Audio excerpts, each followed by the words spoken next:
That's the way it went down. All right, y'all. No, it seems like maybe the camera lens is dirty. All right. Yes, I know. It's a mess. But it's all right.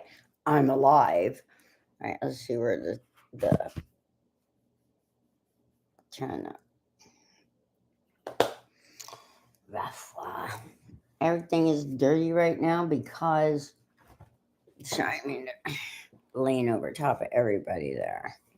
Because I was sick and I haven't been making any videos at the moment. And it does seem better, don't it? There. Oh, yeah. That's a lot better. It is. Yeah. Everything's sitting everywhere. And the plants, the animals all got into. You see this right here? This is still a knot in my hair. Over here, I've gotten all this right here is out of that great big knot. See that knot right? Yeah, that. You see that? I'm still working it out. It all dreaded up when I got sick. Okay, now I'm trying to get stuff done around the house. But first, I want to talk about what happened since I haven't made any videos in a while. Um, I need to take a second. Just give me a second. I need some lipstick or something, don't I? I look like I look like I just lost 20 pounds because I did. I did. Hang on a second. I just got to get some drink of water. Hang on.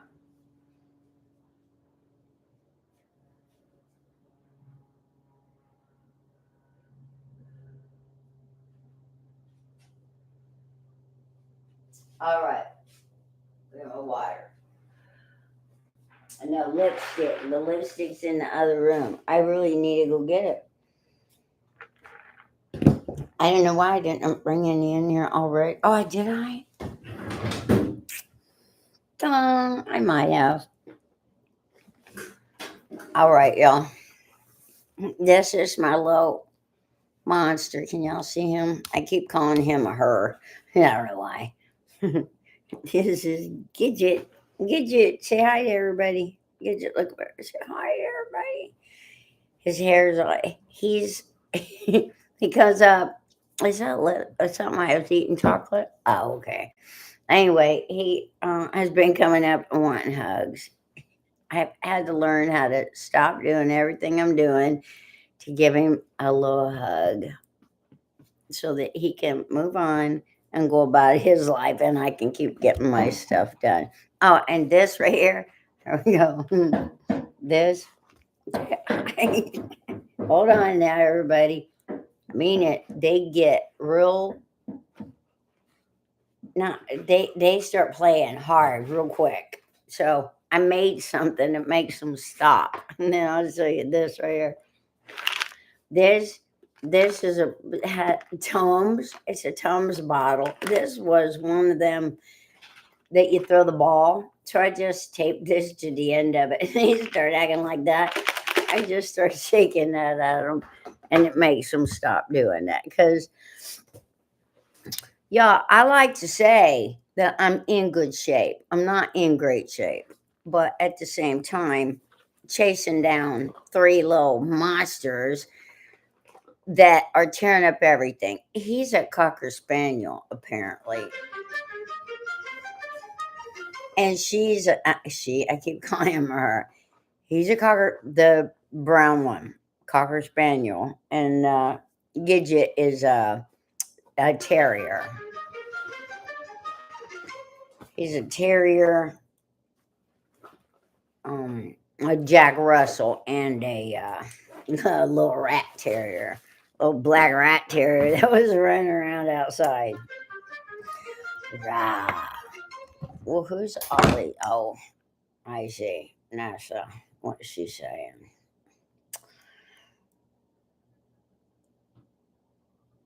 She said, yeah, you know better than that. All right, we'll see. Anyway, so Here's what's going on. I got a lot to get accomplished before Monday afternoon.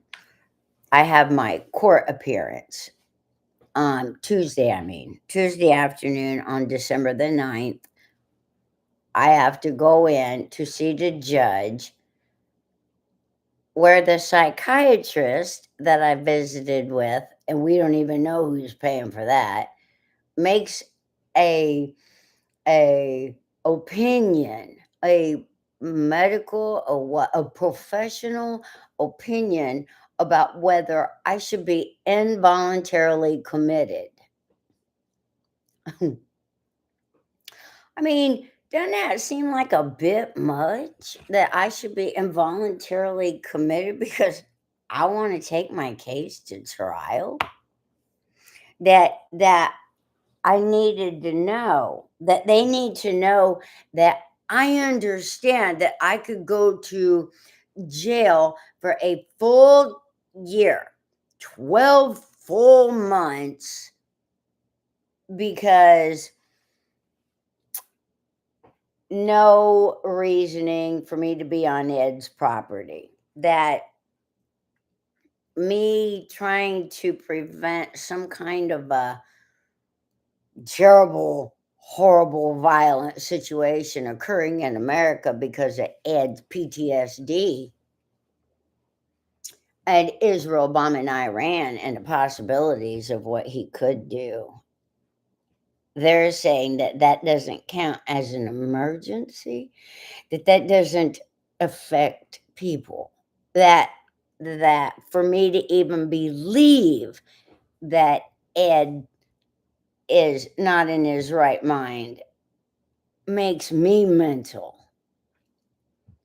So instead of actually checking him out to see if what I'm saying is true, they're sending me through the whole mental.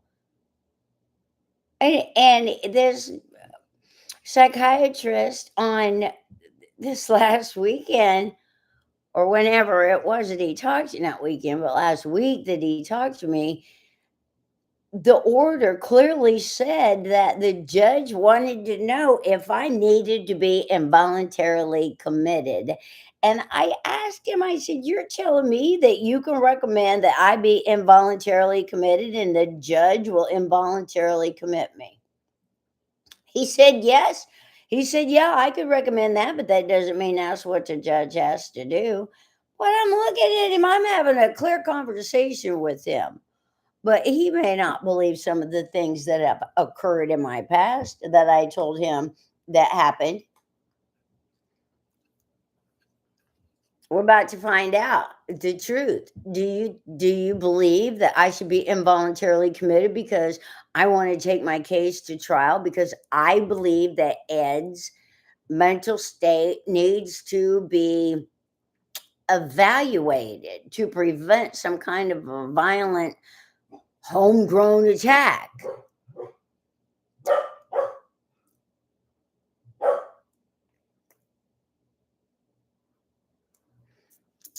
That's a little better. You can't really see it too much, can you? There's some pink, well, kind of a red color. I could put that over top of that because you can't even really see that. Not that it really matters because the babies are dying and starving all over the world, and that's what we are supposed to be focusing our attention on. Not really what we look like, but since everybody does like looking at color, I don't know, it just makes you feel better, right? It does. It's like the difference between looking at a wall that's just whitewashed or one that's got a beautiful flower painted on it, right? What if it had a Mona Lisa painted on it? Wouldn't you be staring at it? Right? Okay, what else I got in there? Needs to come out. I'm pulling the stuff out of my purse. And this is what I tell people when they say, "Oh, you don't need makeup." I didn't really ask your opinion if I need a makeup. And how do you know what my needs are? We are too busy running around telling everybody else what they should and shouldn't be doing. How are you doing anything to help the hungry babies if you're running around telling everybody else what to do? Arguing about which way the toilet paper roll should be facing. I mean, who ate the last pickle? For real, y'all. A lot of people growing up today saying they were poor when they were young, but they had family and love. A lot of people growing up today with no love. You said they were poor, but they always have food to eat. Oh, we ran around without shoes. So did we. And my daddy wasn't poor when I was little, maybe at first. But by the time he got the junkyard going, they weren't that poor. You know, they were able to carpet and do all kinds of stuff to the house that they purchased. I know my parents weren't poor, but they, I don't know, we were kind of a burden to them, you know. I think if my mom believed in birth control, she probably would have done birth control at the time. But, 60 years ago, birth control, I don't know if it was allowed. You know? So, for children, I don't know how all of y'all live, but in the 1960s, I was a latchkey kid. Yeah, both my parents worked. I walked home from kindergarten with my older sister, Crystal, till my younger sister started going to kindergarten. And we walked back and forth. And yeah, you can't walk uphill both ways in snow because you're walking downhill both ways also. You never had to walk in the ditch because your daddy gonna whoop you if he catches you on the street. Get to school with your pants all wet, your socks and your little cloth shoes freezing when you get to school, stamping off the snow.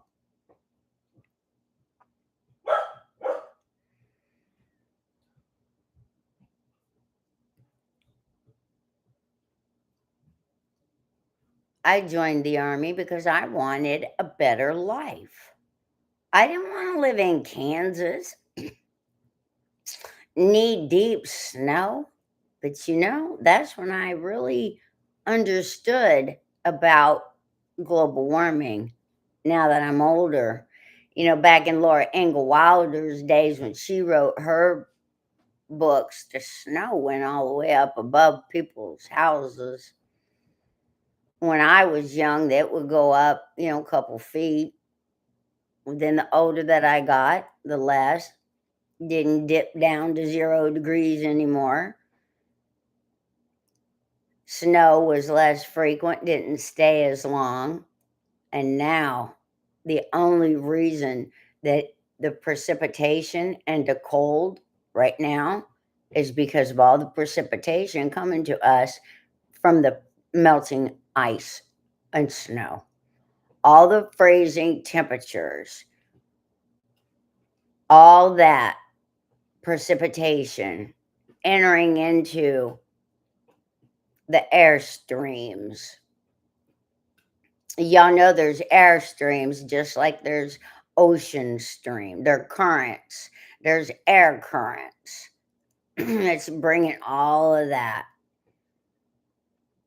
And in about 5 years,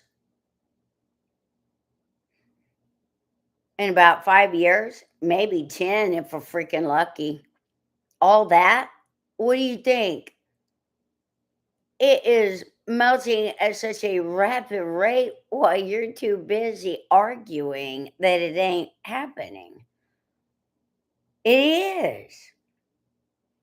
It is happening. But I'm here to get everybody together to prevent it from killing us all. Yeah, do we care about the outside of the earth, or do we want our generations to be trapped inside the earth?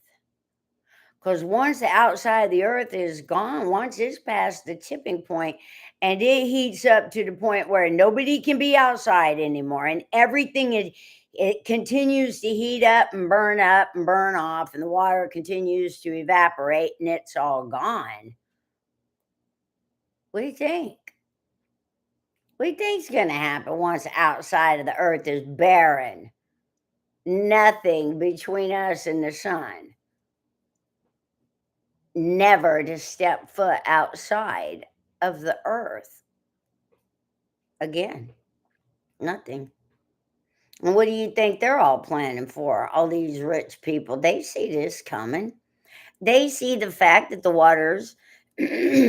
the water table's going down. They see that the aquifers are being drained.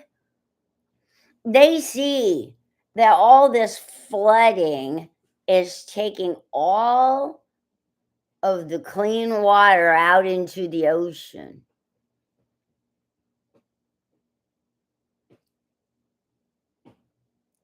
They are murdering all of us. Don't y'all see what they're doing? It's been going on. Why wouldn't you want to do it differently? Why wouldn't you want me, Sassy Grace, to take over all of the nonprofits? All you have to do is say, Sassy Grace is the new president and treasurer. And everybody at the nonprofit stop working unless it's for me.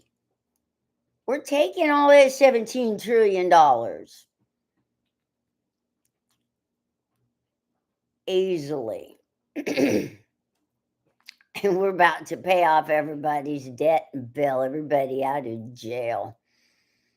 We're about to dismantle this court system. If they keep me on December the 9th, if the psychiatrist that interviewed me or asked me all these questions and stuff about whether he believes I can assist in my own defense against a trespassing charge, makes no sense. Since when does anybody else get a mental health evaluation on a trespassing charge? Oh, yeah, that's right. That's because everybody else pleads no contest or guilty.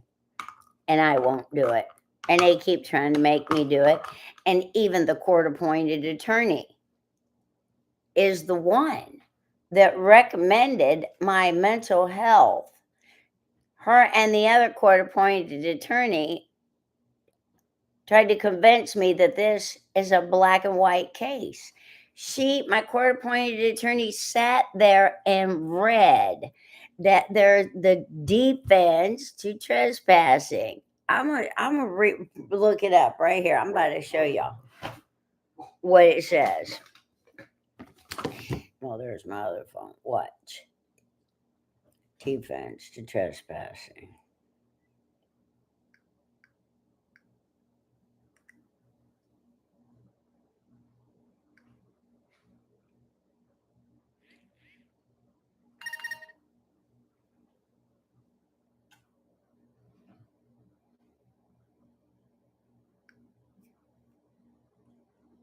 What is a defense to trespassing? Defenses against trespassing usually involve showing you had consent, either given directly or assumed, or that you acted out of necessity to prevent harm. Another defense is having a legal right to be there, like an easement. Acted out of necessity, emergency, to prevent greater harm, and a legal right to be there. I had a legal right. She let me in the door. I sat in there talking with her, and she gave me a piece of cake. Mata, Ed's wife. Listen to this. This is what it says. Her this right here. Text message to me.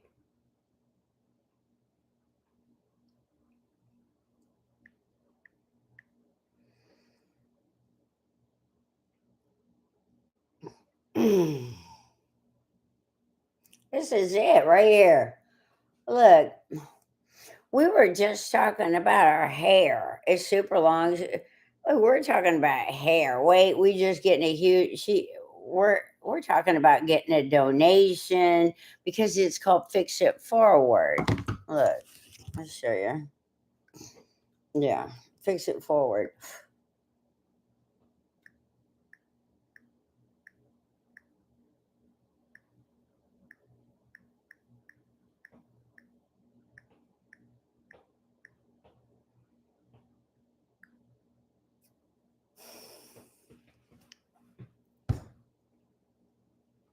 FixItForward.net. I need to plug these things in. I don't know, man. Y'all, these things cost money and then they stop working. Of course, doesn't help if your animals are spilling your drink on them, right? Let's see what we got here. Let's plug these in.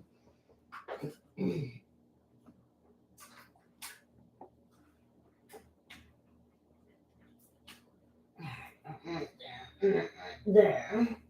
And I want this big thick one right here, because which one? This one. Right? Okay. You see this?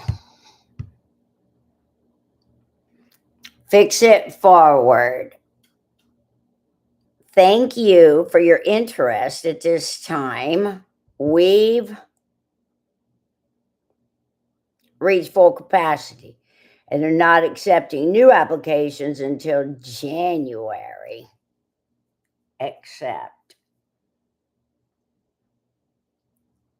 All right, let's X out of that. All right, accept the cookies.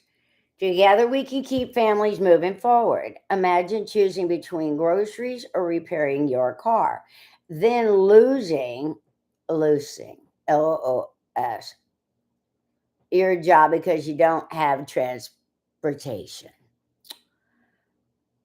Simply Healthcare, we are profoundly grateful they helped us make a monetary contribution, apply to receive car care assistance. Thank you for visiting our website, Advent Advocacy. Check out a great video, Generosity. Keep families moving forward.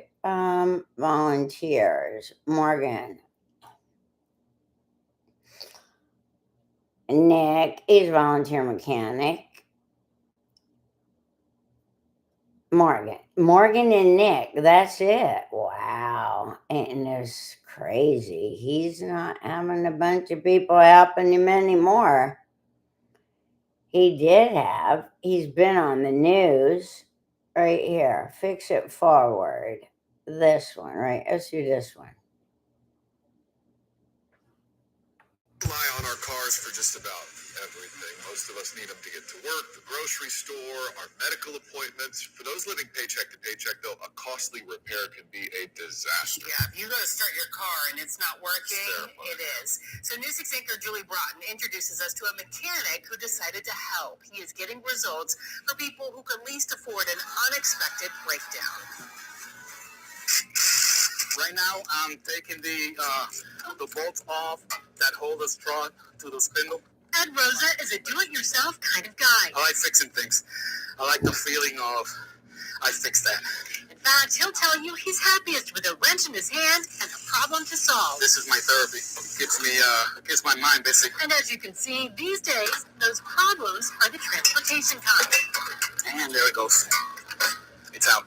But this isn't Rosa's car. It's part of a project he calls Fix It Forward. Fix It Forward is a nonprofit here in Central Florida. that repairs cars for low-income, homeless, and veterans in Central Florida. The mobile mechanic service is limited to light mechanical repairs, jobs he can do in a couple of hours working in a driveway. But it means the world to the people he helps. So the coolant leak was coming from probably like right over here. People like Brittany Osario and her 2010 Mazda. It was drinking like a bright green fluid from underneath the car. Osario depends on the car to get her kids to their doctor's appointments and therapy. With the little bit of income I have, I'm already struggling with some bills, so this saved a lot of headache. I was in the military for 20 years. I did 3 combats within Iraq, 2 in Afghanistan, and I've seen the worst that people can do to other people, humans can do to humans, and I want to do the reverse. I want to do something good for other people. Rosa has not only mastered his mechanic skills, There it is. he's gotten an education in economics. I was reading a study in Orlando. In order to afford a 2-bedroom apartment in Orlando, you have to make over $20 an hour, and that's just for rent. That's not including utilities, insurance, all the other things. People have to make a decision: do I fix my suspension or do I pay rent? And they're going to pay the rent. They need a place to live, so maintenance usually is lacking on cars. Rosa spends most of his day solving other people's problems, but he'll tell you he's working through some of his own as well. I suffer from PTSD from my time in combat, and I feel better mentally, emotionally than I ever did before, just because I think I was meant to do this. Our slogan is, together we can help families keep moving forward, and I think that's all we have to do is just give them a little bit of help, and everything will be fine. She's all done. Julie Broughton, getting results, News 6. Isn't he great? Amazing guy. I mean, how wonderful is that? If you know someone getting results, we want to know about them. You can nominate someone you know by going to our website.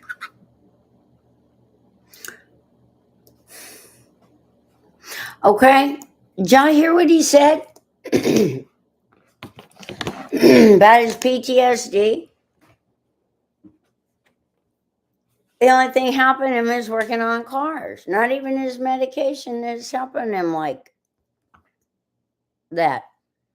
I worked with him for a year, October to June. He was 5 days a week. I kept everything up. I did that. I was trying to get the money in. And the problem was he wouldn't do, he wasn't doing the get the money in, donations. He wasn't getting donations, and he was working on people's cars that could afford to pay the donation. Instead of taking that amount of time, 2 to 4 hours, to go get donations where he could get thousands and thousands of dollars instead of a few $100s, because, that's what he was charging for his labor. So he wasn't doing a good job. I was trying to talk with him, help him make this thing work. And then he goes into the PTSD episode because Israel bombed Iran. And I have witnesses that are saying it. They told me it. Back to Mata. I see, this is what she says to me. Like I said, we were just talking about her hair. It was horrible. She says it was horrible for my hair, extensions. I said, is Ed coming today to fix the car? That was on Monday at 8 a.m. and he was supposed to be there at 8, 9. No, I think he was going to come early, but nothing. And I kept calling all day. And finally in the evening, Ed's going to text me and tell me that him and Mata are fighting. And the next day, this is what I get at 11:15 in the morning. You see that? Hey, Nancy, Ed's not doing okay. This time it's his mentality. PTSD messing with him really bad. I am so sorry I didn't communicate with you yesterday, but I was angry that this is happening to such an amazing man. It's really bad. But what pisses me off is when he shoots me down, there's nothing I can say or do to change anything. It's a fight. Please don't think he doesn't want to plan, talk, reply, or work on cars. It's none of that. It's his mental health that fucks with him. You see, I'm not making this up.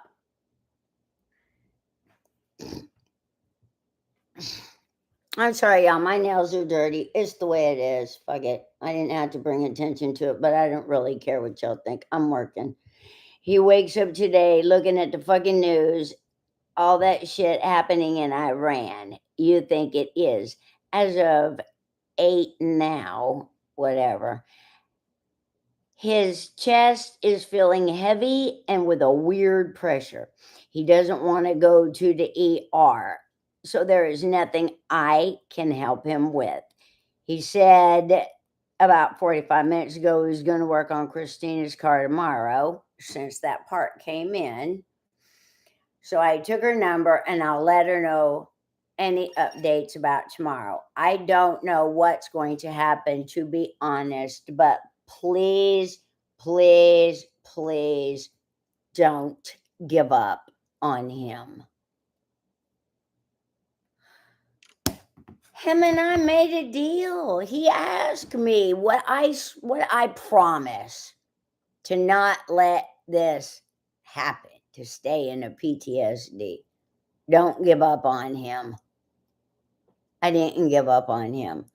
But now they're saying that I have to have a mental health assessment that could possibly lead to my involuntary commitment, because I believe that I wasn't supposed to leave, that the police were giving me an unlawful order because I was asking for the police, for them to bring the government. The government.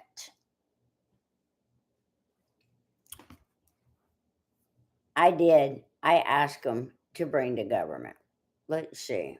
It's not that one. It's going to be on that one, isn't it? Yeah, I don't have it on here. It's on the computer. The videos from the police. I have all three, the body cams.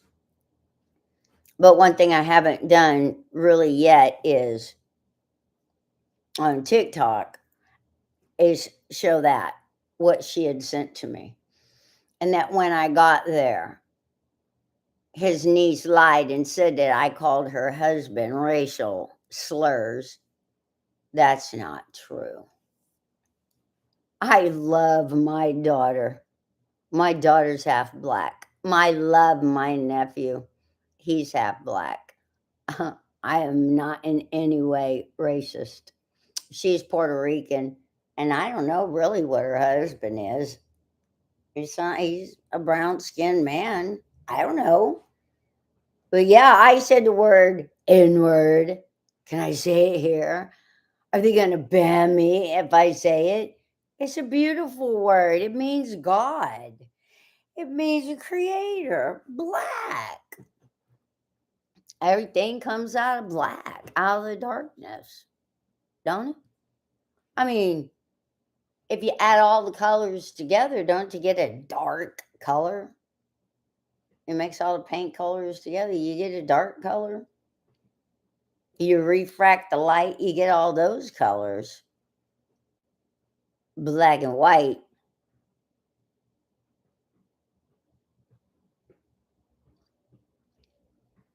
Y'all got to understand something here. They're using that word as a slur.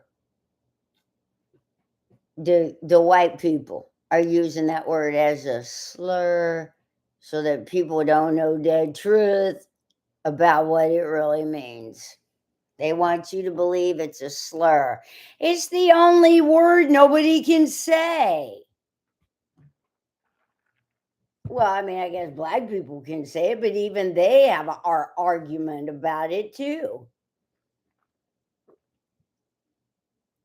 Y'all got to get this one straight. It's a holy word. It means commitment to the death.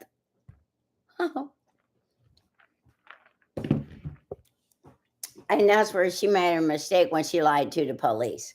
See, this has to go to trial. It's only fair. How come I don't get to have a rebut and an explanation?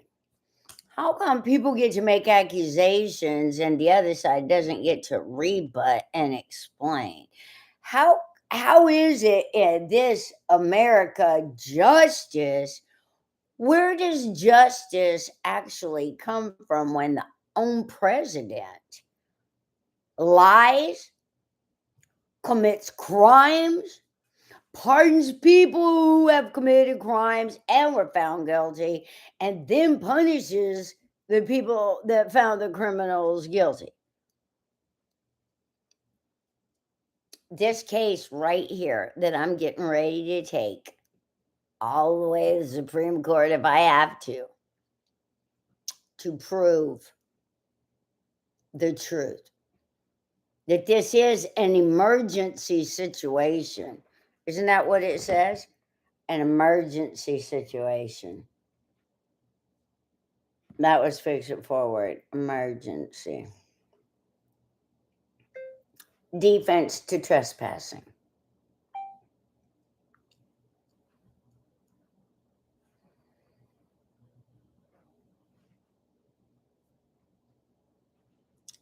Prove a lack of criminal intent. Well, I obviously had no criminal intent because I'm trying to stop a violent attack in the U.S.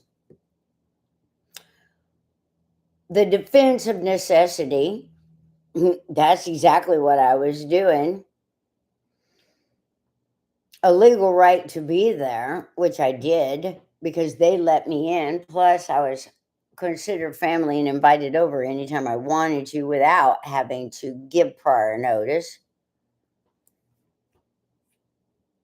The entry was not willful or there was a justifiable reason. There's a why are they trying to tell me that I don't have a case when I'm telling them there's something? They cannot give Ed a psychological evaluation based upon, are you okay? Yeah, I'm fine. When did the police officers and the court appointed attorney and the judge and anybody else become a psychiatrist? When see something, say something. Oh, we didn't know that was going to happen. Never would have thought. Who would have thought that would happen? I could have never imagined. There were no signs. It's my job. I'm a veteran.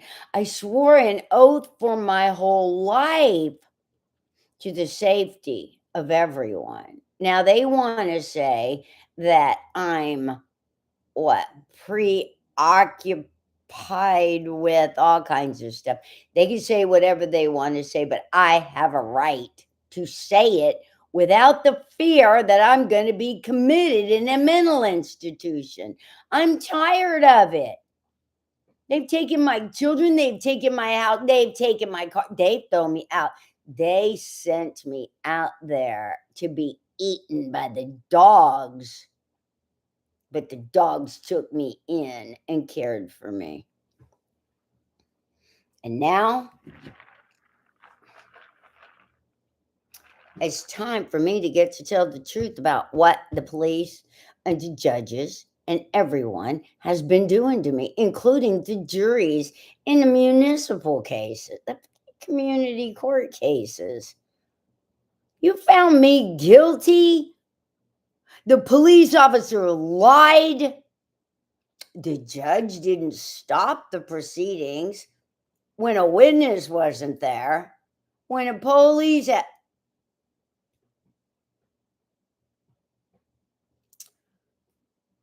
our criminal injustice system is about to be overhauled by me, Sassy Grace.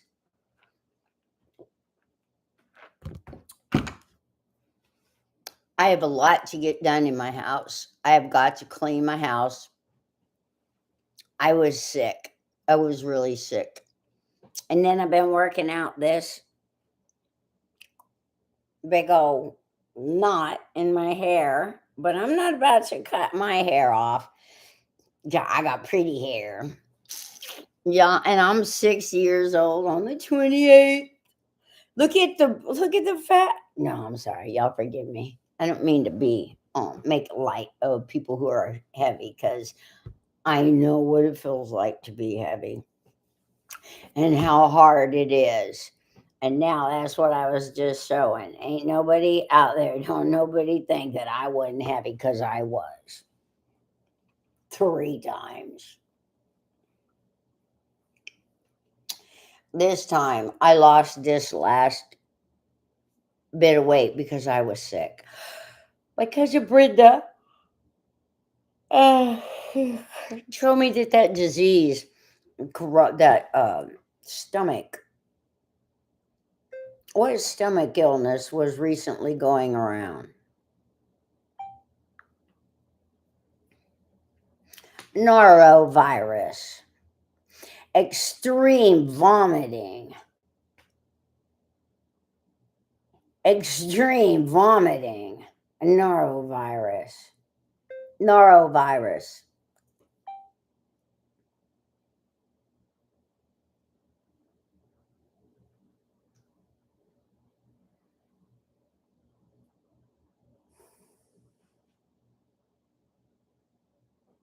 I don't do Wikipedia. I can't stand Wikipedia. Don't ask me for nothing, Wikipedia. I'm not happy with Wikipedia. Norovirus. I don't want that. Go back. Cases of fast-moving stomach bug rising in the U.S. Highly contagious. Recent stomach. Well, first signs. A first symptom strikes suddenly, 12 to 48 hours after exposure, and center on intense stomach issues like nausea, vomiting, watery diarrhea, abdominal cramps, with headache, fever, chills, and fatigue, and dehydrate quickly. Nausea and vomiting, suddenly and forceful.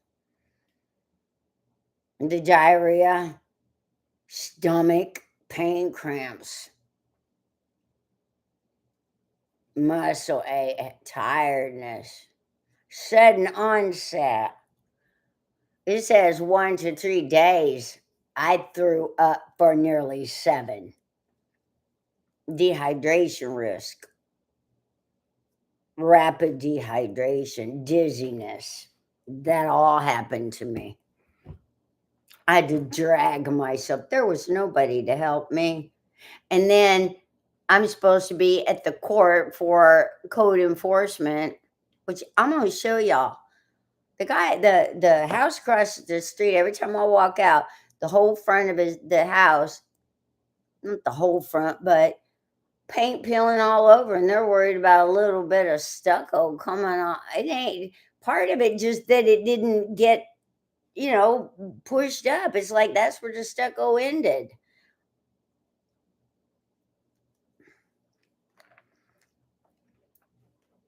It don't make any sense to me that I haven't even been here 3 years. Then I get my opportunity to build up my property? Huh? What about me?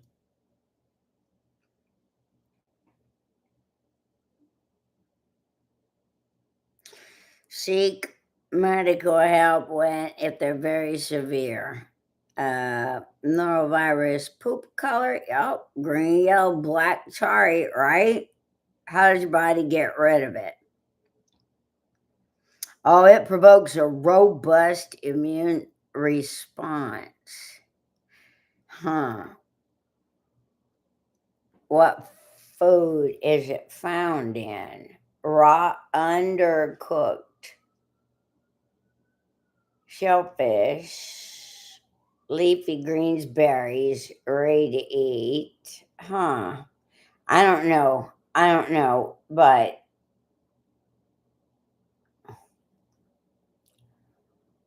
nausea and vomiting kills Naro. Bleach. How long is a person contagious? From the moment they start feeling sick? Shoot. Went down there. If I'd have gone down there, then made them all sick, they'd all been mad at the hearing. Everybody in there getting norovirus. I couldn't even get, they wanted me to get on a Zoom. I couldn't do it. I was, and on my dead brother's birthday, November 13th. I tried to tell them I was sick. I just turned the ringer off because every time the phone would ring, it would make my head hurt. I just couldn't do it anymore. So, all right. What time is it? It's 4:30 right now. I got to clean. I got to get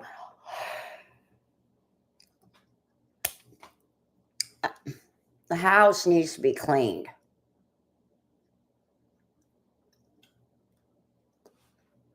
I need help. But I believe in the Creator. I believe that absolutely that the Creator is going to make something happen. Because I didn't go through everything I've gone through for it not to happen now. How could he possibly put me in?